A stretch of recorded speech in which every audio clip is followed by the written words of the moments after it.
Šeit no Varšavas raugoties uz Liepājas metalurgu problēmām ir skaidrs, ka šajā Polijas robežas pusē viss nebeigsies tikai ar sašutumu vien, jo zaudējums Liepājas metalurga dēļ ir cietusi vesela virkni Polijas uzņēmumu. Un kā mēs šeit noskaidrojām, tad viens no tiem nu pat jau ir paguvis arī pret metalurgu vērsties tiesā. Ceļš, pa kuru mēs braucam satikt metalurga bijušos biznesa partnerus, ir tas pats, pa kuru daudzkārt jau iepriekš no Latvijas caur Lietuvu uz Poliju ir ceļojušas kravas ar metalurga ražoto tērauda armatūru un pretējā virzienā vestas metalurgam vajadzīgās izēvielas metālūžņi. Mūsu interesējošais uzņēmums atrodas tālāk uz Poznaņas pusi, un te mūs sagaida ar stāstiem par šausmām, kas piedzīvotas pēdējos mēnešos metalurga lietā.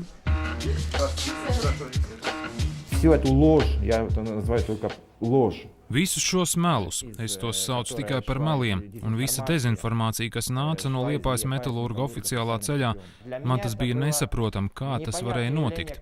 Es esmu vienkārši šokā. Firma Polkoper, ko pārstāv Sergijs, ir viena no vislielākajām Polijā savā nozarē. Tās pamatbizness ir metālūžņu tirdzniecība. Sadarbību ar Liepājas metalurgu viņi sākuši pērnžudeni. Metalurgs tobrīd piedāvājas ļoti labas cenas par lūžņiem. Aizdomīgi gan licies, ka atšķirībā no citiem partneriem Eiropā, metalurgs atteicies savstarpējos darījumus apdrošināt. Toties izšķirīga loma bijusi faktam, ka metalurga galvotājs ir Latvijas valsts. Un poļi piekrituši, ka sūtīs uz Liepāju savas metālūžņu kravas. Sākumā par tām maksāts kā norunāts, bet tad sākušās problēmas. Nesamaksātā summa jau drīz sasniegusi 2 miljonus eiro. Metalurgs paziņojis, ka nonācis grūtībās un naudas, ko maksāt nav. Poļi gan sarakstījušies, gan braukuši tikties ar metalurgu īpašniekiem, abiem vairākuma akcionāriem Sergeju Zahārinu un Īļu Segalu. Kaut kādi risinājumi solīti, bet ne nauda. Tobrīd materiāls metālūžņi, ko mēs viņiem piegādājam, to jau vairs tur nebija. Tie bija jau pārkausēti. Naudas dabiski nebija. Tomēr poļi sapratuši arī, ka metalurģijā laiki grūti un lūguši, lai metalurgs norēķinās graudā, jeb gatavajos tērauda stieņos. Daļu arī saņēmuši, lai atgūtu pārējo, noīrējuši pat speciālu kuģi, bet metalurgs pēkšņi darījumu atteicis. Tad poļi centušies sev pienākošos daļu izvest ar mašīnām.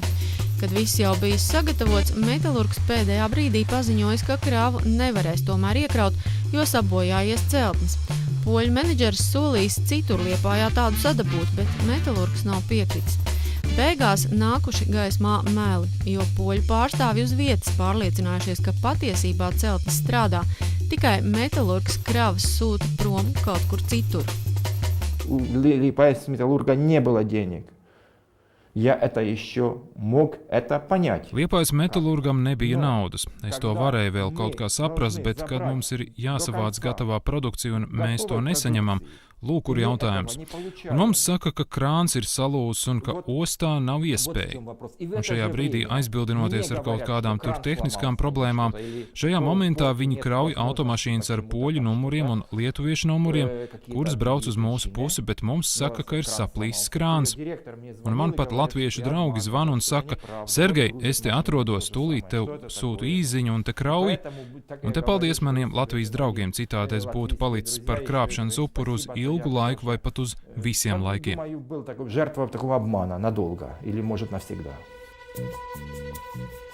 Kam metalurgs sūtīja kravas laikā, kad tika melots par salūžušo celtni, pagaidām var tikai minēt. Toties ir zināms, ka Lietuvas Polijas virzienā ir kāda firma, kurai arī melu aizsargā metalurgs ir pārskaitījis 4 600 000 eiro. Tā ir Lietuvā reģistrētā Torlina. Tieši tās vadītāji iepriekš bija arestēti par krāpšanos metāla tirgū. Torlinas birojas atrodas Kaunijā, bet oficiālajā adresē ir tikai mazs metālūžņu uzpirkšanas vagoniņš. Надо вам другой адрес. Тут только регистрировано, а нам надо в Берлину надо. Noskaidrojas, ka īstenībā birojas atrodas kādus 10 kilometrus tālāk, un kamēr turp nokļūstam, abas biroja telpas ir kā izmirušas. Kaimiņu biroja darbinieki saka, ka te reti vispār kāds parādoties. У них такой рабочий График. Они не бывают каждый день? Нет. Мы редко встречаем их. Lietuvas ģenerālprokuratūra lietu, kas saistīta ar Torlinu un metalurgu, pašlaik izmeklē un atzīst, ka tā ir sarežģīta un ar garu vēsturi. Varam apstiprināt, ka izmeklēšana tika sākta 2010. gadā. Tā turpinās starptautiskā mērogā, bet pagaidām ar to saistītos faktus mēs nevaram publiski atklāt. Saistībā ar metalurgu notiekot informācijas apmaiņas starp likumsargiem Lietuvā, Polijā un Latvijā.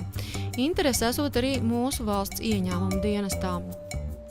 Protams, jebkuru informāciju tā, kas ir uzkrāta valsts ieņēmuma dienestā no iesniegtiem pārskatiem, no darījumu partneriem un arī publiskajā telpā, kas izskan, mēs viņu vērtējam un analizējam. Tas, ka mēs neesam nākuši ar kaut kādu publisku paziņojumu, tas viennozīmīgi neliecina to, ka valsts ieņēmuma dienests snauž un neko nedara. Cietušie, protams, nepacietīgi gaida rezultātus pie viena, cerot arī, ka visu iesaistīto pārbaudītāju un izmeklētāju rīcība būs operatīva un arī izdomas bagāta, piemēram, dzenot pēdas tam, kur palikušas metalurga kravas. Я думаю, что сейчас, в наш век, Es domāju, ka pašlaik mūsu tehnikas laikmetā ir iespējas izsekot automašīnai, kas iekrauj Liepājas metalurgā un brauc kaut kur un pēc tam pazūd. Gan jau jūsu policijai, gan mūsu policijai ir līdzekļi, ir iespējas, lai noķertu ar pierādījumiem tos, kuri tā dara.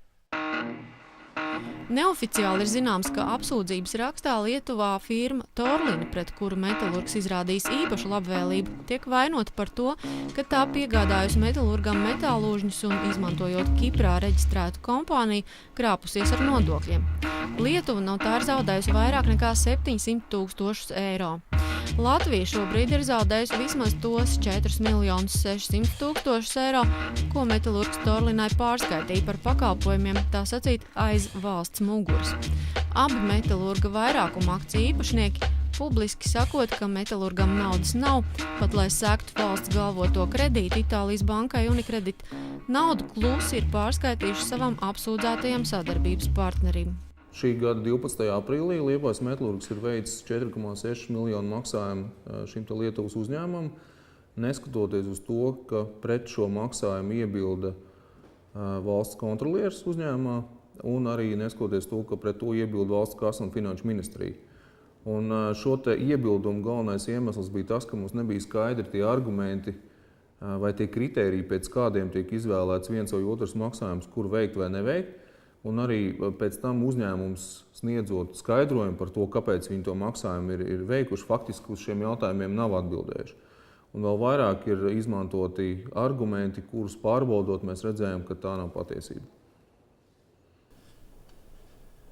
Vai mēs varam kaut ko darīt šajā lietā vēl? Par konkrēto maksājumu, protams, maksājums ir izdarīts un to atsaukt nav iespējams. Kopš brīža, kad metalurgs Saeimas Tautsaimniecības komisijai paziņoja, ka ir bankrota priekšā, no uzņēmuma ir aizplūduši kopumā jau vairāk nekā 25 miljonu latu, kas aizgājuši galvenokārt divām firmām – jau minētajai Lietuvas Torlinai un Lielbritānijā reģistrētajai Stemcor. Tas nozīmē, ka metalurgs, melojot arī valsts kasē, ir brīvi rīkojies ar naudu, kamēr valsts ir cietusi zaudējumus no mūsu kabatas, maksājot kredītsaistības. Tas bija iespējams, jo valsts līdz pat šim brīdim nav iecēlusi prokuroristu, kurš kontrolētu visu finanšu plūsmu, bet tikai kontrolieri ar tiesībām būt klāt lēmumu pieņemšanā. Politiska atbildība par notikušo pienāks vispirms jau finanšu ministram. Kā tā varēja notikt? Jā, diemžēl tā ir. Tas arī nepārsteidz, jo līdz šim mēs esam redzējuši, ka sadarbība ar akcionāriem un rūpnīcas vadība ļoti smaga un nekas neuzlabojās. Un šai gadījumā noticis, nepieļaujamais, jo neskatoties to, ka kontrolieris iebilda par šo maksājumu, neskatoties to, ka valsts kas iebilda, tik un tā rūpnīcas vadība šo maksājumu izdarīja. To nedrīkstēja darīt, tāpēc, ka tas jāsaskaņo. jāsaskaņo prioritātes, jo galu galā mēs zinām, ka rūpnīcai prioritāte ir atmaksāt tātad Unikredita šo pirmo kredīta daļu. Jeb arī tāpat laikā tikpat svarīgs maksājums ir kaut daļējis Latvenergo. Kāpēc netika iecelts prokurors, bet kontrolieris? Tieši tāpēc, lai valsts no paša sākuma neuzņemtos pilnu atbildību par to, kas notiek rūpnīcā. Mēs jau uzreiz tagad būtu akcionāri. Tikko ir mūsu valsts paraksts, var teikt, ka mēs uzņemtos visu plašu spektru problēmu loku, kas tur ir bijis. Es domāju, ka mēs tam neesam gatavi, un es domāju, arī turpmāk nevajadzētu būt gataviem. Bet kopā ar Stemkoru tie jau ir vairāk kā 20 miljoni, tātad varbūt, ka tas varētu būt dārgāk valstī vēl. Ne jebkurā gadījumā es uzskatu, ka nē. Tā tika izvēlēta šī forma, un es domāju, ka tās summas būtu un tā situācija būtu vēl smagāka. Juridiski es nevaru konkrēti dot atbildi, bet es saprotu, ka tie riski juridiskie, kuri varētu turpmāk īstenoties, būtu daudz lielāku atbildību valstī nekā konkrēti šie maksājumi. Vai tas nozīmē to, ka arī turpmāk mēs turpināsim maksāt un metalurgs skaitīs kādam citam to naudu? Situācija pēc iespējas ātrāk būtu jāatrisina. Nav nekāda ticība vienam no akcionāriem. Pilnīgi skaidrs. Un nevieni var, ne arī trešais Kiros Lipmans var atrast un atvest investoru. Ir daudz runāšana, apsolīšana un principā valsts vazāšanais deguna. Un ar to jārēķinās. Es tikai saku to, ka šis ir pēc iespējas ātrāk jāpārtrauc. Šeit ir jābūt jaunai valdei, jaunai padomei, nav citu jautājumu. Tas tiek prasīts tūlīt un tagad. Uz tām vēstulēm tiek atbildēts formāli ar nokavēšanos, bet es nevaru pateikt, cik tas ilgi, bet katrā ziņā tas uzņēmums vienkārši neturpinās strādāt, ja nebūs šī jaunā akcionāru padome un akcionāru valde. Otrs politiski atbildīgais ir ekonomikas ministrs Daniels Pavļuts no Reformu partijas, bet atšķirībā no sava kolēģa, Pavļuts par nepatīkamo jautājumu runāt vispār atteicās. No ekonomikas ministrijas saņēmām vienu īsu atbildi. Mēs šoreiz neko nekomentēsim. Tāpat no komentāriem atsakās arī abi tiešie vainīgie akcionāri Zahāriens un Segals. Neoficiāli zināms, ka viņi turpina vēl izvirzīt dažādus savus nosacījumus, to skaitā arī tādus, kas pasargātu abus no atbildības likuma priekšā.